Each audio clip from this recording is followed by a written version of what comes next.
Football is back.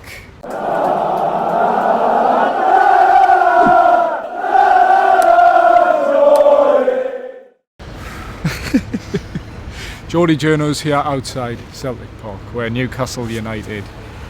I mean, the less said about it, the better, Jordan, but there's a lot to talk about, a lot to unpick after that.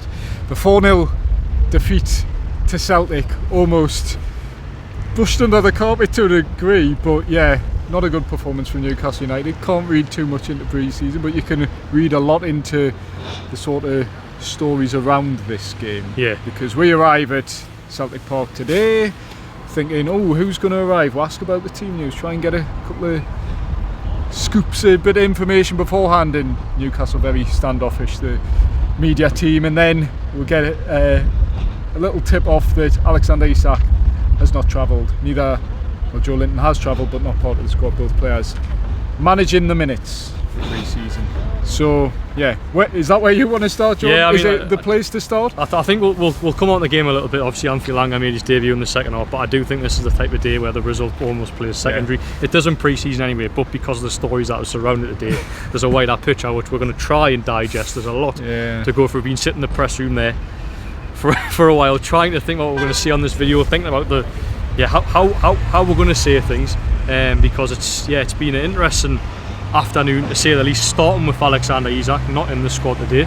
Didn't travel either. It's an important sort of differentiation to make, because Joe Linton did travel, managing his minutes. He did also play last week against Carlisle in the training ground friendly and scored in that game. Alexander Isak has trained throughout the week in Austria but not travelled today, and the reason we were given initially was managing minutes, but Eddie Howe very much gave flesh to the bones of that story. Yeah, there was much confusion about, because I didn't see it initially, I was up on the press box, but Joe Linton arrived off the team bus, he was here with the team, Alexander Isak not with the team, so that's when it was, hold on, there's something not quite right here.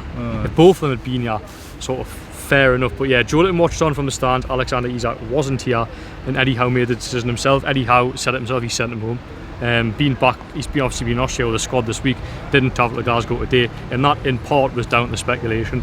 Eddie Howe said it himself, what's been happening this week. He said, I think what he's trying to get at is it wouldn't have been a good look for essentially TV cameras pan on Alexander Isak sitting in the stands whilst being the subject of interest from Liverpool, which I understand to some extent, but also the flip side of that is him not being there as well is also like a bit of a message. Yes. So it was a lose-lose situation. Yeah, maybe that's what I'm getting. Maybe it was a lose-lose situation. But for me, reading in between the lines, is that because Alexander Isak has been affected by it this week? Eddie Howe sort of suggested he wasn't, said he trained really well, reinforced that he was happy at Newcastle United. Eddie Howe said he was confident he would be here first game of the season, but I think he meant sort of the end of the summer, I'd hope. Yes. So from that, because there's been a lot of noise around the Alexander Isak situation, I think it blows up a little bit, but I would like to think is that they've literally just got a player that isn't quite, I mean, he said he was fit, but they're not ready to introduce him yet, because the same with Joe Linton, and actually if you look at it, they were both injured at the back end of last season, so maybe there is a managing minutes, but the fact he wasn't here, as I say, I think it was a lose-lose. It adds fuel to the fire, doesn't it? It absolutely does. Because now we're all talking about it, all the media are talking about it, Liverpool media are now talking about it, we've seen all the story, the fans, you guys, of course, are now talking about it. If Alexander Isak, even if he's named on the bench today, he's trained all week, comes on for 5 minutes. That would have been the best thing they could have done. Then we're not really talking about it. The strongest message at the end of the week is Alexander Isak on the bench. He's in the squad and he's with his team, and that's the strongest message. I mean, playing obviously would have helped, but the fact he would have been in the squad on the team sheet, I think would have quelled. I'm missing. Yeah, exactly. I think it would have quelled the social media rumours. It wasn't. He wasn't here. I think it was a lose-lose situation, but it has spread like wildfire, shall I say. But hopefully, Eddie Howe did say that you would absolutely be on the plane to Singapore before they then jet off to South Korea. Obviously, I think they fly out to Singapore on Thursday, play Arsenal on the Sunday, then fly to Seoul, play an A-League All-Star, K-League All-Stars. Don't mention the A-League All-Stars. Get flashbacks. Yeah, exactly. Yeah. Yeah, K-League All-Stars, and then Arsenal, Tottenham Tottenham to finish the trip. So Eddie Howe absolutely expects Alexander Isak to feature on that trip, and so do I. But yeah, it was a bit of today didn't help after what's been a first day back of pre-season for us, and it's like usually like the players use pre-season to like embed yourself in. So do we, really. Yeah, you had to be straight on it today. Yeah. So yeah. But are you concerned by Eddie Howe's comments after the game at all regarding Alexander Isak? Because I've seen a few people on social media, a bit of debate where, oh well, he said he'll be here at the start of the season. Absolutely, he said the reason he missed out today, probably only 10%.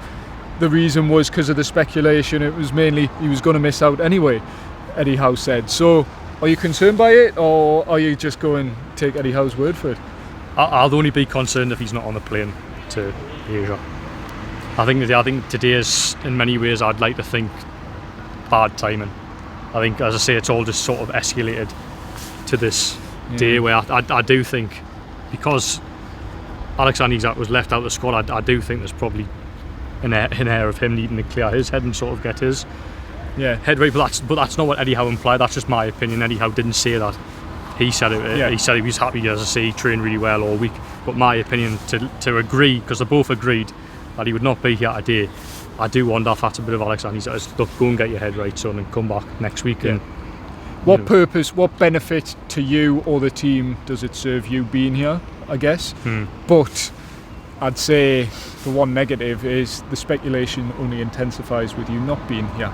But the facts are Alexander Isak subject to intense transfer speculation, mainly from Liverpool. There's a bit of a wild Saudi Arabia link as well. The interesting as well, Eddie Howe actually said there was no official approach from Liverpool. Yes, or any club. Yeah, which tells you that there's been, as I say, dirty tactics, things being leaked by certain people or football clubs, for example, about how that got in the media to try and unsettle the player. And maybe that has unsettled the player. Maybe that's part of the reason why he wasn't involved today. But I stay stand here now, I still think Alexander Isak will stay at Newcastle United. No one can afford him, really. So, and I think, although today might suggest otherwise, the player is content here, wants to stay. But hopefully today is sort of what Eddie Howe has presented as facts. Hopefully that's what it is, and he's back next week on the plane. Yeah, let's hope. Eddie Howe said he can give no guarantees, but Eddie Howe's always been consistent with that. He said I'll never give any guarantees over any player. He said it back end of last season, things like that. Alexander Isak has trained well, he's happy here. Let's hope. I don't think it'll change anything in the future. As I say, I'm still utterly convinced he will stay at the football club. Okay. I'm less convinced than I was, but really? I was. I just a little bit too much. It doesn't help. Noise. No, it doesn't help. It's unsettling. Of course is. Yeah. You always try and read between the lines, but the facts are, and you're speaking in mainly facts, is everything's pointing towards Alexander Isak staying at the football club. Newcastle want him to stay. Alexander Isak isn't pushing to leave actively, and he's under contract for the next 3 years. Newcastle don't intend to lose him at any price, and Newcastle are ultimately in control of the situation, so why should he leave? My only concern is the way things have sort of played out over the past. But that can all settle down when he bags another goal against Arsenal next week. As long as he's on the plane next week, then we can just hopefully forget about all this. If he's not on the plane, whoa. Sure he will. Sure he will. Ruin my holiday. There's grave concerns if he's not on that plane.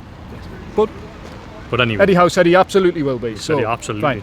So Alexander Isak's happy, apparently. Eddie Howe's fairly comfortable with Alexander Isak's situation.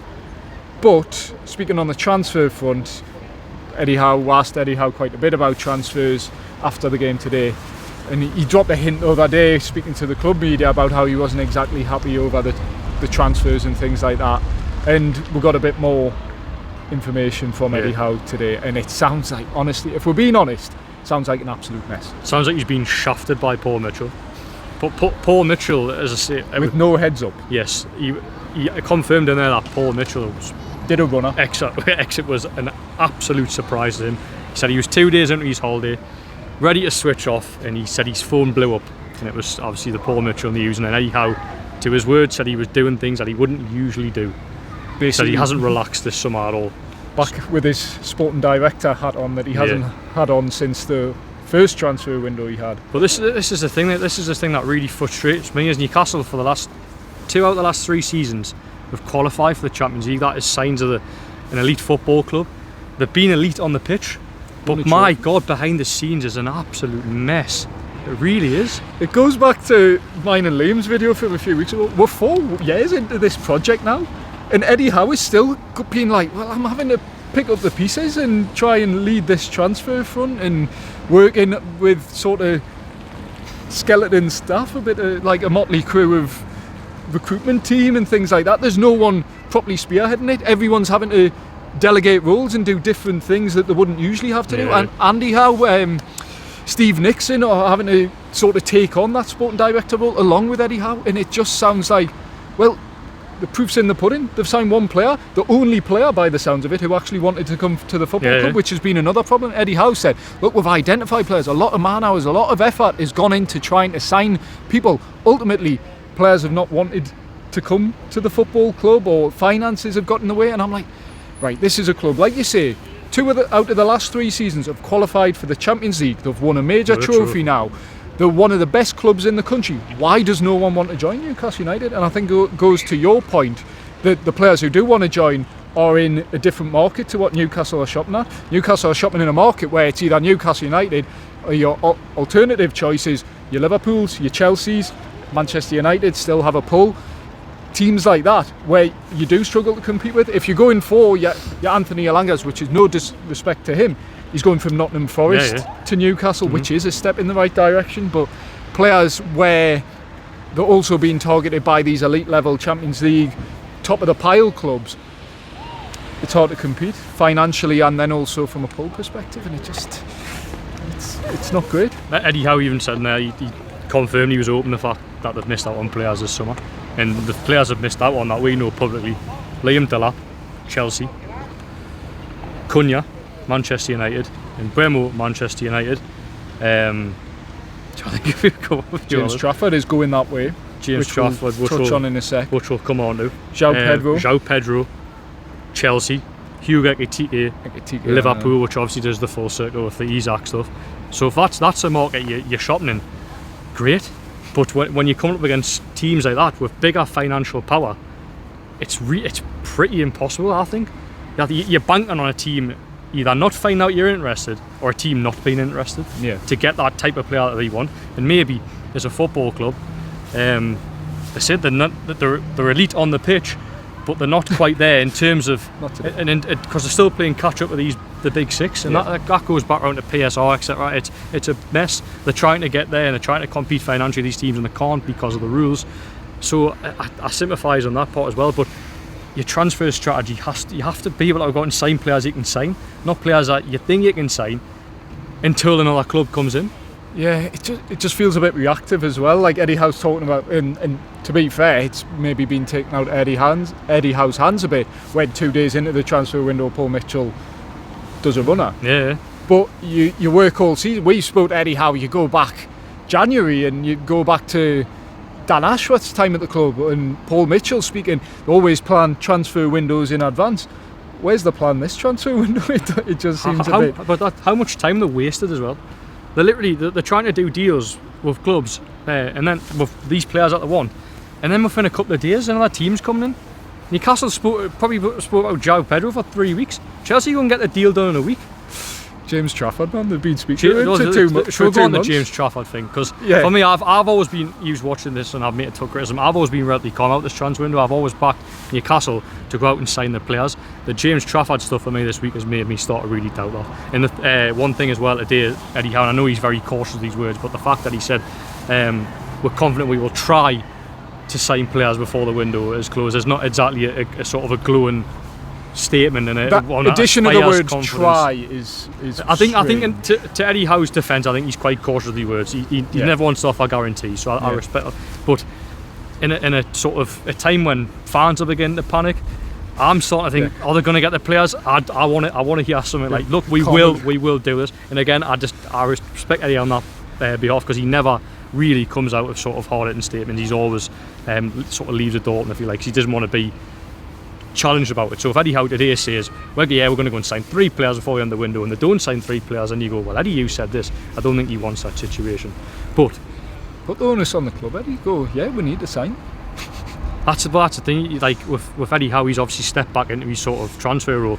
But the big difference this time is they had Amanda Staveley negotiating deals and was very good at negotiating. Just paid extra $5 million for that. That's the thing. Now it's like Newcastle end up in a bad PSR situation because of Amanda Staveley and the deals actually negotiated. But she got the deals done, and it got them the players that she essentially signed have got them to a champion, qualified the Champions League. Eddie Howe, of course, a massive part in that, but she signed players that have helped the club qualify for 2 seasons of Champions League. Obviously, they've had to feel the sort of pain of that. Yes. And that's when Eddie Howe has been absolutely phenomenal in what he's done. Yeah.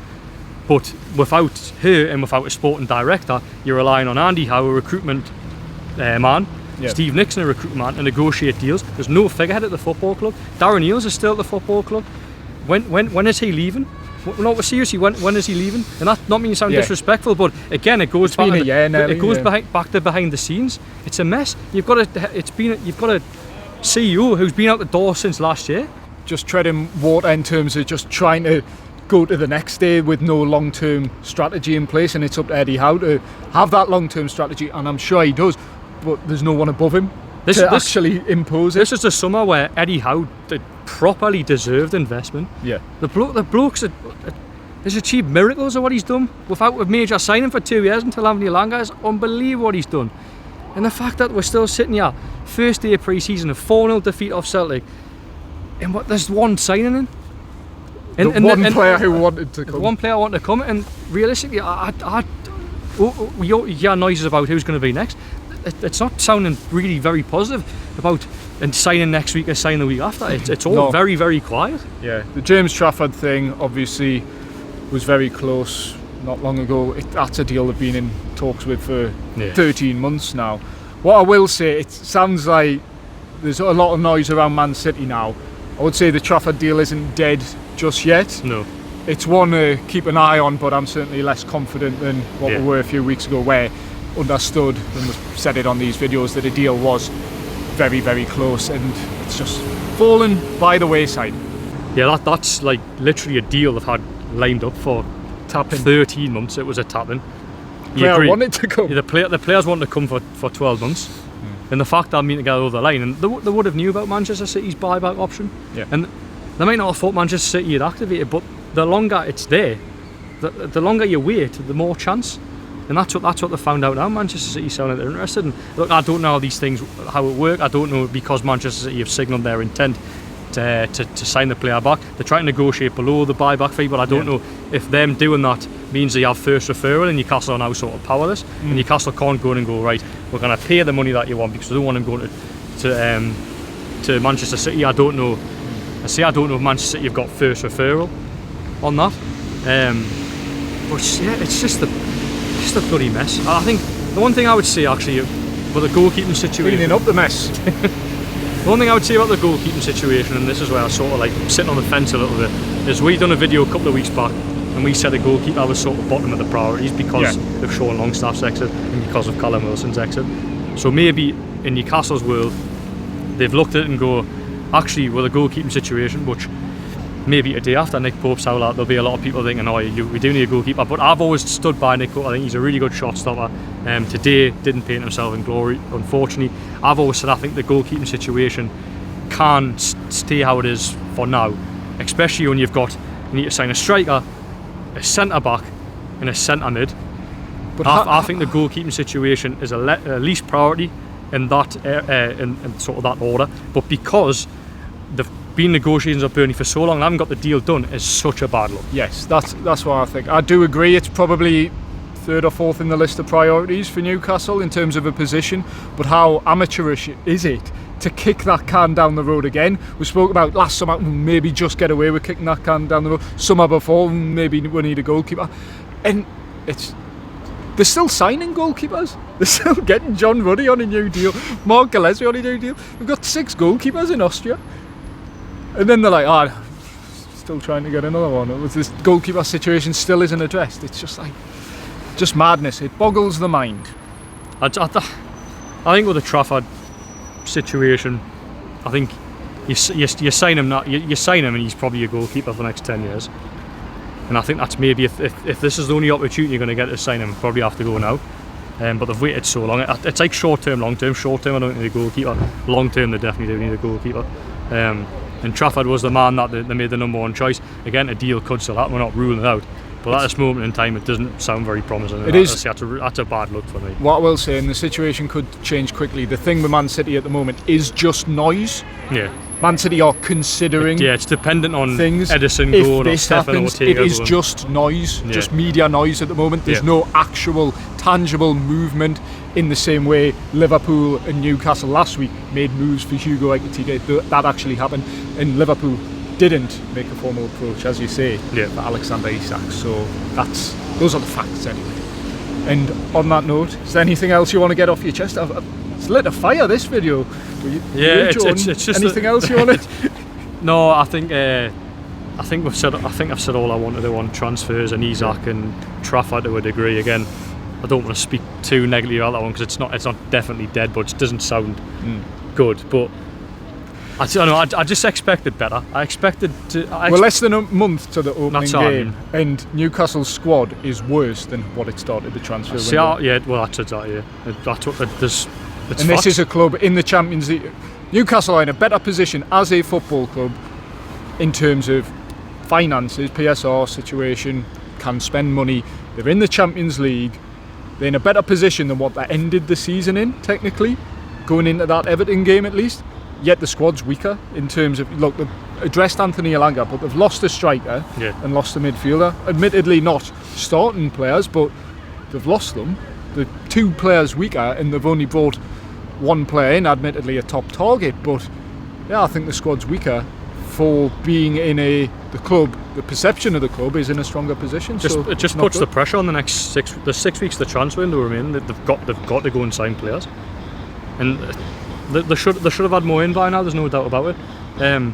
But I've always sort of said that I'll sort of reserve judgment until the transfer window is closing. I've always backed them to go and sign the players that they need to go and strengthen the squad.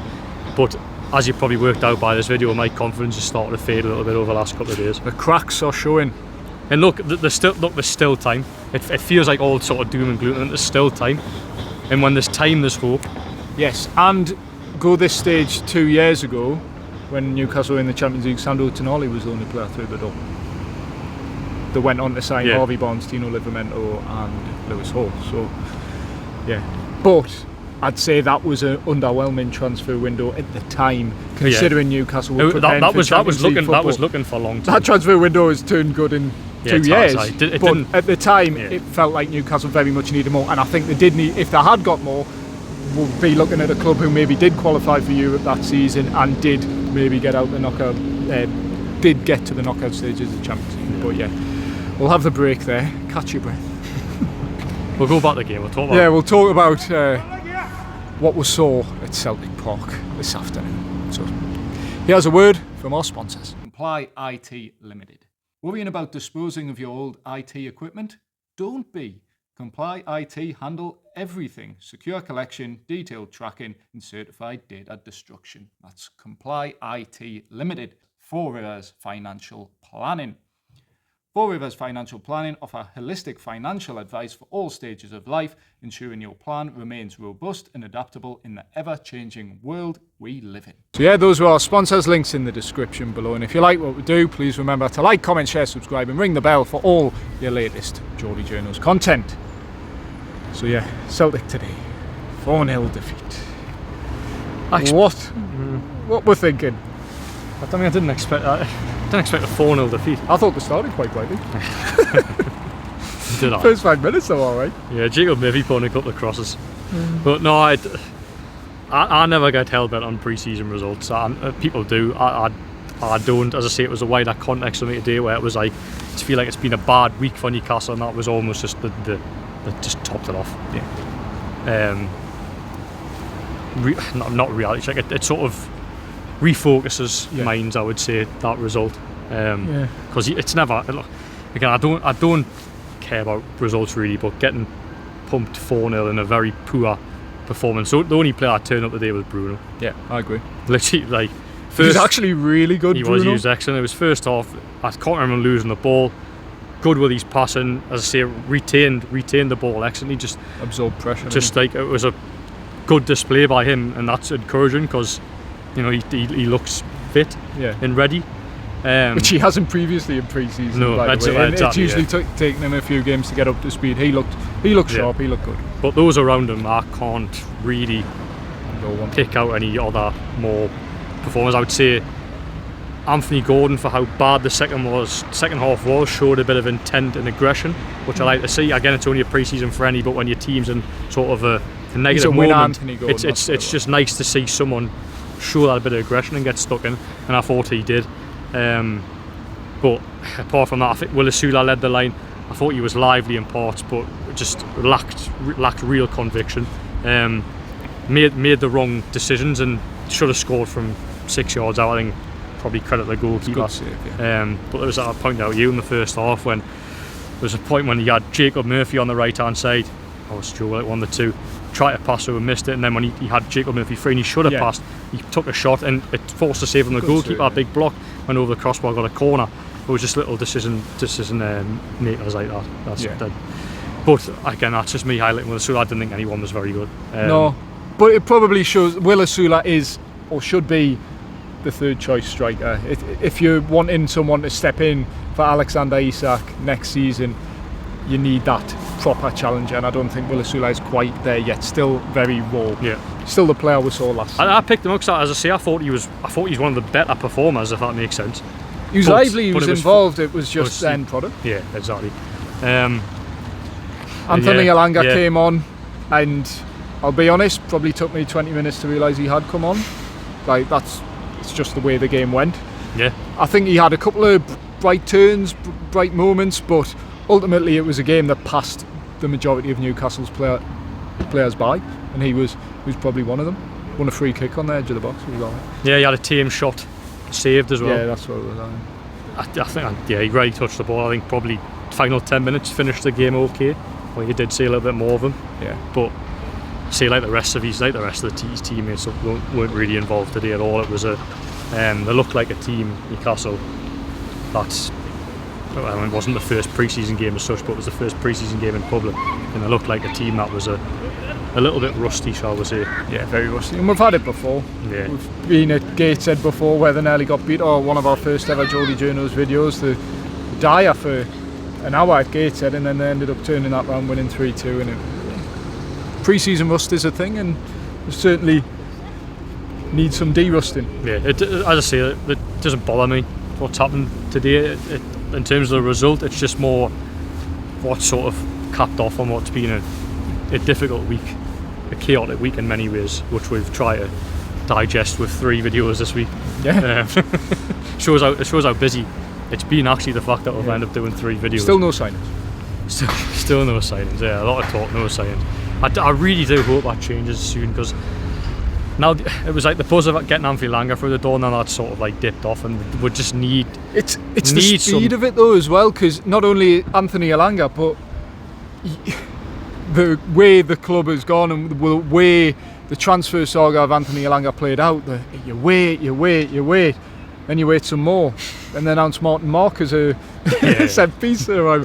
Then finally on the Friday night they announced the signing of Anthony Elanga. By the time they've announced that, you've waited so long, you're like, alright, good, box ticked, where's the next one? Because nothing is out of the blue, nothing is quick, and the pace of it is something that I know the fans feel, and I think Eddie Howe's feeling a bit too. You're sort of seeing some of the comments he made then. It's just, I think the timing, the pace of it all, and the lack of, albeit a lot of effort, but the lack of actual incomings is starting to get very frustrating, and it's boiling over a little bit.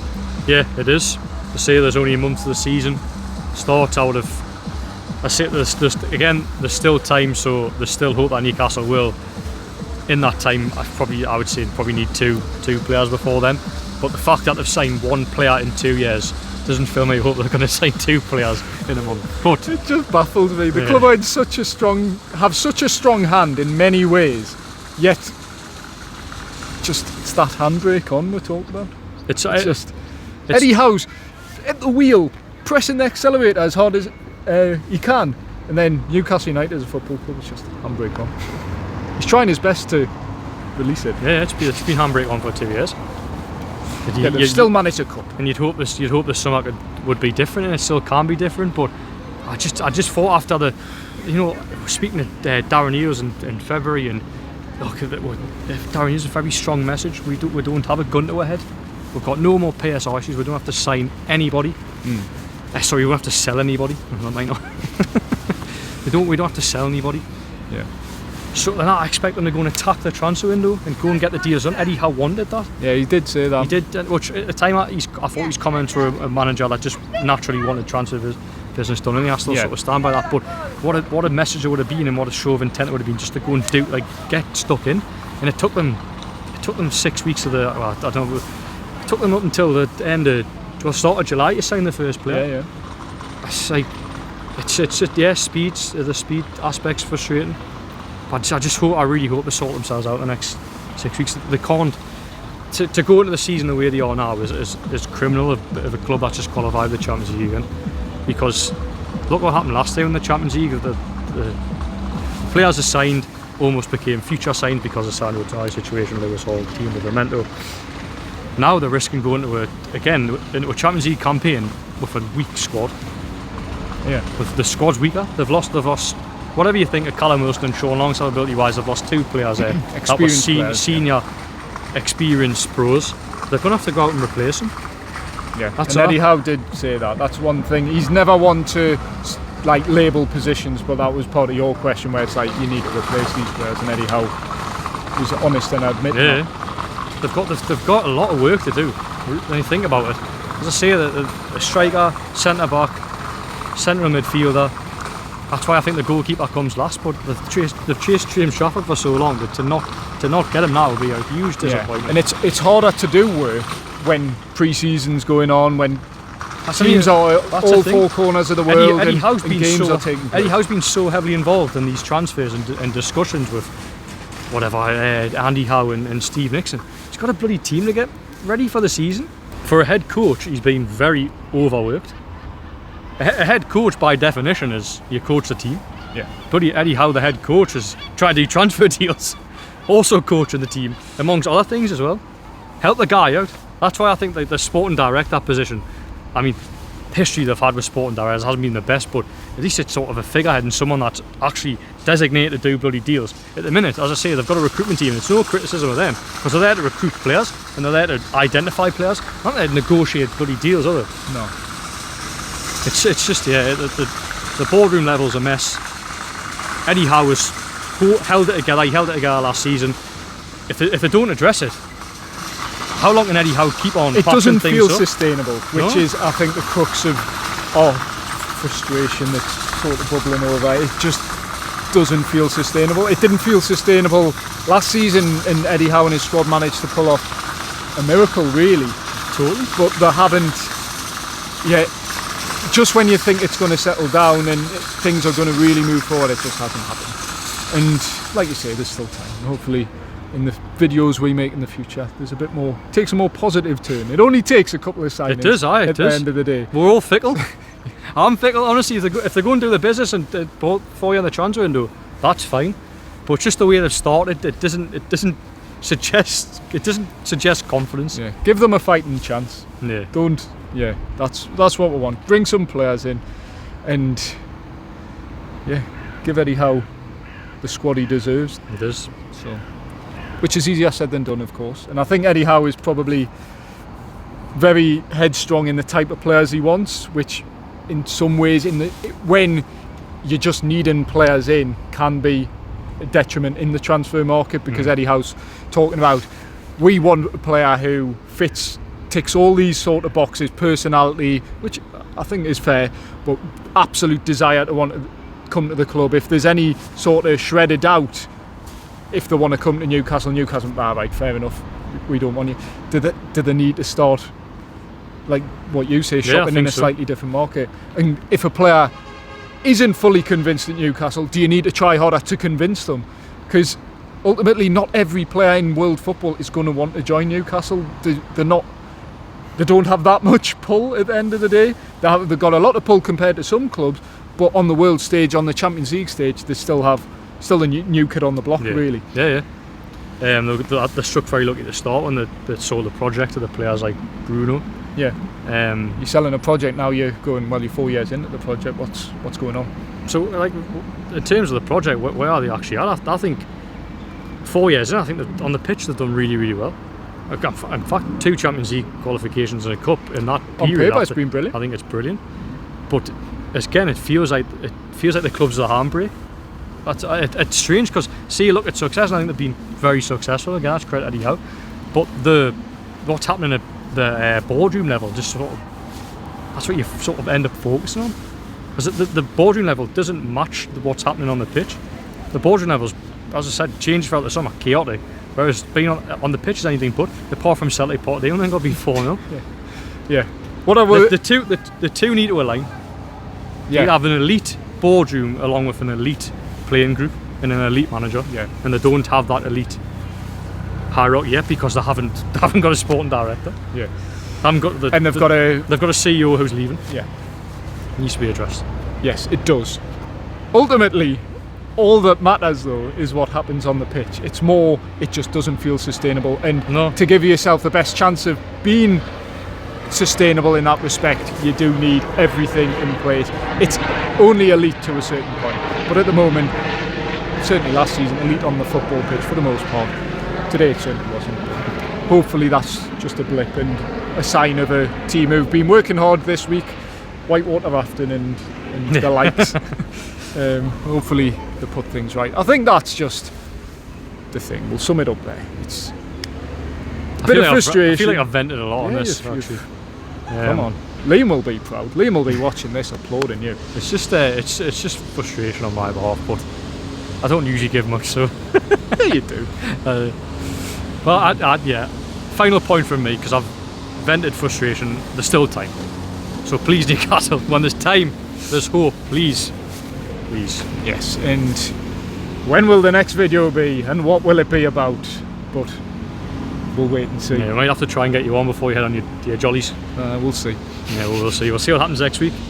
Right. I'd love to do a video next week, so don't have a signing. It's either a good sign or a very bad sign. That's what I'd say. There's be something to talk about. But yeah, we've waffled on. We've vented our frustrations from Glasgow. We'll be heading back to Tyneside now, and thank you for watching this video, putting up with our thoughts and insight into venting.